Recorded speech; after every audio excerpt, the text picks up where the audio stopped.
POLYCET ఎగ్జామ్‌లో మనకి marks ఎన్నొస్తే rank అనేది ఎంత వస్తుంది? ఎంత రేంజ్‌లో వస్తుంది? అనే దాని గురించి ఈ వీడియోలో చూద్దాం. Hello all! వెల్కమ్ టు తెలుసుకుందామా యూట్యూబ్ ఛానల్. అయితే మనకు పాలిసెట్ ఎగ్జామ్ రిలేటెడ్ రిజల్ట్స్ అనేవి మే 10th రిలీజ్ చేస్తామని చెప్పి అనౌన్స్ చేశారు కదా! ఇది జస్ట్ టెంటేటివ్ డేట్స్. ఎగ్జాక్ట్‌గా ఆ రోజే రిలీజ్ చేస్తారని కాదు. మనకు అఫీషియల్‌గా ఎక్కడ చెప్పలేదు. అంటే జస్ట్ చెప్పారు టెంటేటివ్ అన్నట్లు మే 10th అని చెప్పారు. ఎగ్జాక్ట్‌గా 10th వస్తాయని కాదు. లాస్ట్ ఇయర్ కూడా డేట్ ఇచ్చారు. కానీ డిలే అనేది జరిగింది. ఈ ఇయర్ కూడా రిజల్ట్స్‌లో డిలే జరుగుతుందని అనుకుంటున్నాను. ఏదైనా అప్డేట్ వస్తే నేను దాని గురించి చెప్తాను. ఇంకా నెక్స్ట్ మనకి జనరల్‌గా మనకు ఎగ్జామ్‌లో పాస్ మార్క్స్ అంటే ఓసీ, బీసీ స్టూడెంట్స్‌కైతే 36 మార్క్స్ వస్తేనే మీరు నెక్స్ట్ ప్రాసెస్‌కి అటెండ్ అవ్వగలరు. అండ్ మీకు సీట్ అనేది వస్తుంది. ఎస్సీ, ఎస్టీ స్టూడెంట్స్‌కైతే ఎటువంటి పాస్ మార్క్స్ ఉండవు. ఎన్ని మార్క్స్ వచ్చినా మీరైతే నెక్స్ట్ ప్రాసెసెస్‌కి అటెండ్ అవ్వచ్చు. అండ్ మీకు సీట్ అయితే వస్తుంది. మీకు పాస్ మార్క్స్ ఉండవు. ఓకేనా? ఇది మనందరికీ ఐడియా ఉంది. నెక్స్ట్ మనకు మార్క్స్ ఎన్నొస్తే ర్యాంక్ ఎంత రేంజ్‌లో రావచ్చు అనే దాని గురించి ఇప్పుడు చూద్దాము. ఇక్కడ చూడండి, ఇది మనకు మార్క్స్ వర్సెస్ ర్యాంక్ అనాలిసిస్. అంటే మనకు మార్క్స్ ఎంతొస్తే ర్యాంక్ ఎంత రేంజ్‌లో రావచ్చు అని ఎక్స్‌పెక్టేషన్, ప్రిడిక్షన్ లాగా. సో, ఇక్కడ చూడండి, మనకు పాలిసెట్ ఎగ్జామ్ అనేది ఓవరాల్‌గా 120 మార్క్స్‌కైతే జరిగింది కదా! ఈ 120 మార్క్స్‌లో మనకు 115-120 ఈ రేంజ్‌లో మార్క్స్ వచ్చాయంటే మనకు ర్యాంక్ అనేది 1-20 ఈ రేంజ్‌లో వస్తుంది. అండ్ కొంచెం స్లైట్‌గా వేరీ అయ్యే ఛాన్సెస్ ఉన్నాయి. అంటే 1-20 కాకోకుండా 1-25 ఇలా ఈ రేంజ్‌లో రావచ్చు. ఇది జస్ట్ ప్రిడిక్షన్, ఎక్స్‌పెక్టేషన్ అన్నమాట. ఎక్స్‌పెక్టెడ్ ర్యాంక్ రేంజ్ ఎగ్జాక్ట్ అని కాదు. కొంచెం వేరీ అయితే అవుతుంది. ఓకేనా? కానీ దగ్గరలోనే వస్తుంది. నెక్స్ట్ మనకు మార్క్స్ 105-114 ఈ రేంజ్‌లో, అంటే 106 వచ్చినా లేదంటే 110 వచ్చినా ఈ రేంజ్‌లో వచ్చాయి మీకు మార్క్స్ అంటే మనకు ర్యాంక్ అనేది ఎంతలో రావచ్చంటే 21-500 ఈ రేంజ్‌లో వస్తుంది. సో, 21 అంటే ఇప్పుడు ఫర్ ఎగ్జాంపుల్ 105 మార్క్స్‌కి 21 ర్యాంక్ వచ్చిందంటే 110 మార్క్స్‌కి మనకొక 300 ఈ రేంజ్‌లో ర్యాంక్ అనేది వస్తుంది. ఓకేనా?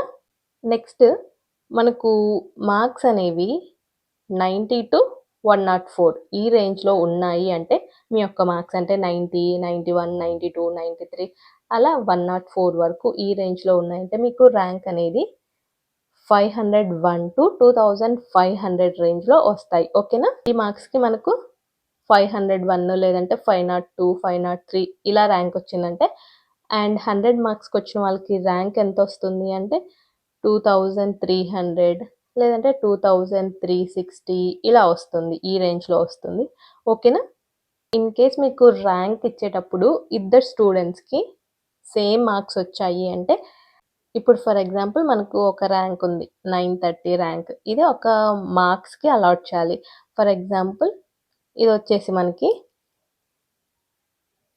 98 ఈ మార్క్స్ వచ్చిన వాళ్ళకి అలాట్ చేస్తారు ఈ ర్యాంక్. మనకు ఈ 98 వచ్చిన మార్క్స్ చాలామందున్నారు. సో, ఈ 930 అనేది ఎవరికి అలాట్ చేస్తారంటే ఫస్ట్ మ్యాథ్స్‌లో ఎవరికి ఎక్కువ వచ్చుంటే వాళ్ళకి 930 ఇస్తారు. నెక్స్ట్ ఫిజిక్స్‌లో ఎవరికి ఎక్కువ వస్తే వాళ్ళకి 931 ఇస్తారు. నెక్స్ట్ మీకు కెమిస్ట్రీలో ఎక్కువ వస్తే 932 ఇస్తాడు. మార్క్స్ సేమే. కానీ ర్యాంక్ అనేది డిఫరెన్స్ ఉంటుంది ఇలా. ఎందుకంటే మార్క్స్ సేమ్ ఉన్న వాళ్ళకి ర్యాంక్స్ ఇలా అలాట్ చేస్తారు కాబట్టి. ఓకేనా? ఈ డిఫరెన్స్ వల్ల మీకు కొన్ని కాలేజెస్ చాలా మిస్ అయ్యే ఛాన్సెస్ కూడా ఉంటాయి. ఓకేనా? మనకు మెయిన్‌గా అయితే ర్యాంక్ కన్సిడర్ చేసేటప్పుడు సేమ్ మార్క్స్ ఇద్దరు లేదా ముగ్గురు స్టూడెంట్స్‌కి వచ్చాయంటే ఫస్ట్ ఎవరికి మార్క్స్ మ్యాథ్స్‌లో హైయెస్ట్ వస్తే వాళ్ళకి తక్కువ ర్యాంక్ అనేది అలాట్ చేస్తారు. నెక్స్ట్ ఫిజిక్స్, కెమిస్ట్రీలో చెక్ చేస్తారు. ఓకేనా? నెక్స్ట్ చూడండి, మనకు మార్క్స్ అనేది 80-89 ఈ మధ్యలో ఉంటే అంటే 81, 82, 83, 84 ఇలా ఈ మధ్యలో ఉంటే మనకు ర్యాంక్ రేంజ్ అనేది 2500-5500 ఈ లోపు వస్తుంది. ఓకేనా. 80 వచ్చిన వాళ్ళకి ఇప్పుడు ఫర్ ఎగ్జాంపుల్ 2501 వచ్చిందంటే ర్యాంక్, 82 వచ్చిన వాళ్ళకి 2520 ఇలా కూడా వస్తుంది. ఎందుకంటే 80 మార్క్స్ వచ్చిన వాళ్ళు చాలా మంది ఉన్నారంటే ర్యాంక్ అనేది డిఫరెన్స్ వస్తుంది కదా, అలా మనకు వేరే అవుతూ ఉంటుంది ర్యాంక్స్ అనేవి. నెక్స్ట్ చూడండి, మనకు మార్క్స్ రేంజ్ అనేది 70 to 79 ఈ రేంజ్లో ఉంటే మనకు ర్యాంక్ అనేది 5500 to 12,000 ఈ రేంజ్లో వస్తుంది. ఓకేనా. 70 to 79 వస్తే 5500 to 12,000 రేంజ్లో ఉంటుంది. నెక్స్ట్ 60 to 69 ఈ రేంజ్లో మీ మార్క్స్ ఉంటే మీకు 12,000 to 25,000 ఈ రేంజ్లో మీకైతే ర్యాంక్ వచ్చే ఛాన్సెస్ ఉంది. నెక్స్ట్ 50 to 59 ఈ రేంజ్లో మీ మార్క్స్ ఉంటే అంటే 50, 52 కానీ 54 కానీ అండ్ 57 కానీ ఈ మార్క్స్ ఉంటే మీకు 25,000 to 45,000 ఈ లోపు ఈ రేంజ్లో ఏదో ఒక వాల్యూ మీకు ర్యాంక్గా వస్తుంది. నెక్స్ట్ 36 to 49 ఇంకా లాస్ట్ 36 పాస్ మార్క్స్ అవే కాబట్టి, ఎందుకంటే ఓసీకి బీసీకి పాస్ మార్క్స్ అవే కాబట్టి 45,000 to 80,000 ఆర్ 80,000 ప్లస్ అంటే 90,000 ఈ లోపు ర్యాంక్ వస్తుంది. ఓకేనా. అండ్ నెక్స్ట్ ఇంకా అంటే ఎస్సీ ఎస్టీకి పాస్ మార్క్స్ ఏం లేవు కాబట్టి 25, 36 ఇంత ఈ రేంజ్లో ఉంటే మీకు మార్క్స్ ల్యాక్స్లలో వస్తుంది. 1 lakh to 1,50,000 ఈ రేంజ్లో మీకు వచ్చే ఛాన్సెస్ ఉన్నాయి. మెయిన్గా 36 వరకే కన్సిడర్ చేస్తారు. సో ఇదనమాట, ఒకసారి చూడండి. మీకు ఇది ఎక్స్పెక్టెడ్ ర్యాంక్స్ దగ్గరలోనే వస్తుంది. ఒకసారి మీరు చూసుకోండి మీ యొక్క మార్క్స్ ఏ రేంజ్లో ఉన్నాయి, మీకు ఎంత ర్యాంక్ వచ్చే ఛాన్సెస్ ఉన్నాయి. దాని తర్వాత మీరు ర్యాంక్ ఎక్స్పెక్ట్ చేశారంటే మీ ర్యాంక్ని బేస్ చేసుకొని మీ యొక్క కాలేజ్ని ప్రిడిక్ట్ చేసుకోవచ్చు. అది ఎలానో నేను చూపిస్తాను. మీకు కావాలంటే కింద కమెంట్ చేయండి కాలేజ్ ప్రిడిక్టర్ అని. మీరు అది యూజ్ చేశారంటే కాలేజ్ ప్రిడిక్టర్ అనేది ఒక వెబ్సైట్ లాగా, అందులో మీ యొక్క ర్యాంక్ మీరు మేలా ఫీమేలా ఎంటర్ చేస్తే మీకు కాలేజెస్ లిస్ట్ అనేది ప్రొవైడ్ చేస్తుంది. ఓకేనా. నెక్స్ట్ మీకు టాప్ 10 కాలేజెస్లో సీట్ రావాలంటే ఈసీఈకి బిలో 4,000 ఉంటే సీట్ వస్తుంది. ఇది ఓన్లీ ఫర్ అంటే ఓసీ బీసీ వాళ్ళకి చెప్తున్నాను. అండ్ ఎస్సీ ఎస్టీ వాళ్ళకి బిలో 7,000 ఈ రేంజ్లో వచ్చినా మీకు సీట్ వస్తుంది. ఓకేనా. టాప్ గవర్నమెంట్ కాలేజెస్లో. ఓకేనా. నెక్స్ట్ సిఎస్సి చేరాలంటే బిలో 3,000 ఇది జనరల్ అంటే ఓసీ బీసీ వాళ్ళకి. అండ్ ఎస్సీ ఎస్టీ వాళ్ళకి మీకు బిలో 8,000 వస్తే మీకు టాప్ గవర్నమెంట్ కాలేజెస్లో సీట్ వచ్చే ఛాన్సెస్ ఉంది. నెక్స్ట్ మెకానికల్ కానీ సివిల్ కానీ ఈ బ్రాంచ్లో జాయిన్ అవ్వాలంటే మీకు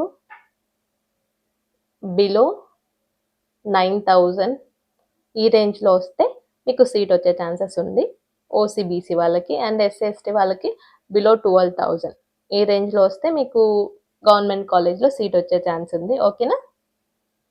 నెక్స్ట్ ఇంకా వేరే బ్రాంచెస్కి, ఇది మెయిన్ బ్రాంచెస్ కాబట్టి ఈ బ్రాంచెస్కి చెప్తున్నాను. అండ్ నెక్స్ట్ మనకు ఒక కాలేజ్లో కేటగిరీ వైజ్ ఎన్ని సీట్స్ ఉంటాయి ఏంటి అనే దాని గురించి మీకు ఎక్స్ప్లెయిన్ చేస్తాను. ఒక కాలేజ్లో ఎన్ని సీట్స్ ఉంటాయి అండ్ మనకు ఒక కాలేజ్లో మేల్కి ఇన్ని సీట్స్ అంటే బాయ్స్కి ఇన్ని సీట్స్, గర్ల్స్కి ఇన్ని సీట్స్ అని అలాట్ చేసి ఉంటారు. అది ఎంత పర్సెంటేజ్ ఏంటి అనేది కావాలంటే మీరైతే కింద కమెంట్ చేయండి, నేను ఎక్స్ప్లెయిన్ చేస్తాను. అండ్